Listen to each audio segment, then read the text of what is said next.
Connecting your Sony WF-1000XM6 earbuds to an iPhone might seem a bit different compared to pairing them with an Android device, mainly because you won't see the same fast pairing pop-ups.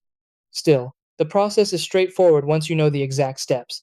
These earbuds use standard Bluetooth, which means they work smoothly with iPhones for music, calls, and everyday use.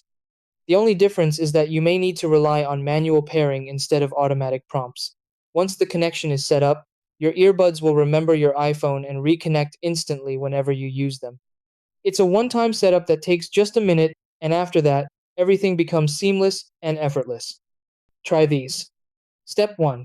Open the charging case with your Sony WF-1000XM6 earbuds inside to power them on. Step 2. On your iPhone, go to Settings and tap on Bluetooth. Step 3.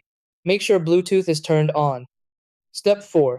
Press and hold the pairing button on the case until the LED starts flashing. Step 5.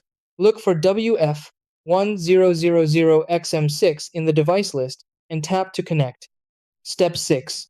Wait until it shows connected, then start using your earbuds.